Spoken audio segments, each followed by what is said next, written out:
Survivor, not victim.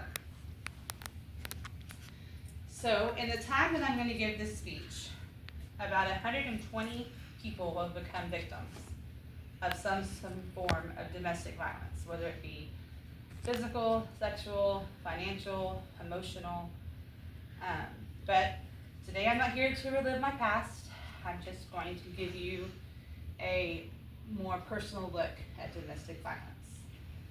We're going to go over understanding domestic violence, the impact on victims and the society, and the support we can give those who experience it. So, understanding domestic violence, if you don't know, which I'm sure most people do, domestic violence is the abusive behavior by a loved one, a spouse, boyfriend, girlfriend. It's either just an intimate partner, which gains control over them or injures them. The domestic violence has no boundaries on race, ethnicity, financial, anything. It can happen to anybody, anytime, male, female, child, adult, teenager in high school, old person. It just happens. And for me, I was the wife of a gentleman in the Air Force, and we were very respected.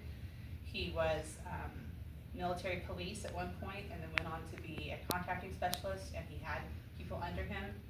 He had them very fooled that we were high school sweethearts, and he was a sweet romantic cowboy, and no one expected it. And but little did they know that behind doors it was quite the opposite. I felt like it was my own fault, and a lot of victims these days feel like it's their own fault. They think that it's because of something that they said or they did. In my case, I was very young. I was only 19, and I thought maybe I just didn't know how to be a wife. And he was trying to teach me or train me or however. He would sometimes come home, the house was dirty, he'd run his finger across the top of the television with a white glove on. And if it was dirty, he'd put me in my place. When the children came along, if the kids hadn't had the particular schedule during the day, of education, eating, play, I was punished. And then it went on to be, if I wasn't fulfilling him in wifely duties, then it was my fault. He went and he would cheat. So that was the emotional abuse. And that went on for about 4 years. And each month got worse and worse. And it was the impact that it has on somebody is, there's just no level of explanation to give anyone. There's PTSD, there's nightmares, there's sicknesses. Some people get eating disorders. I was never skinny enough. I was never pretty enough. I never did anything right in a lot of aspects. I didn't cook the right food, or I cooked something he didn't like, or I didn't have Oreos in the house. It was very petty, very stupid reasons for the abuse now. But looking back, it was my fault. Children who are exposed to domestic violence, you don't realize, some people don't even think about the children because they may never have even heard the parents fight. My children didn't even know we were arguing at times because they would be upstairs and we would be downstairs. But little did I know until after I was divorced from him that my 3-year-old at the time remembers coming up the stairs and seeing her dad, beating on me or this or that. And she would hide and take her little sister in there with her.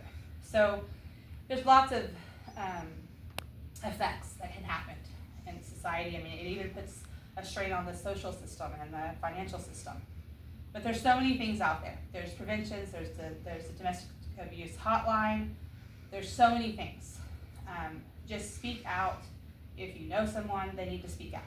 If you don't, if you hear something, talk to the person. I went to my neighbor's house and knocked on her door and begged her after a really bad fight one day. And she opened the door and told me to go away and that it wasn't her business and I had to leave. I was bleeding, I had a baby on my hip, and she sent me away because we were taught, mind your own business. So if you hear something, say something. You know, we talk about that at school. But it's hard, you guys, and it's hard for people that don't understand it. I mean, we can't turn our eyes and our ears off. We need to be out there with people and helping them and giving them the resources. So, you know, that's it. That's the story.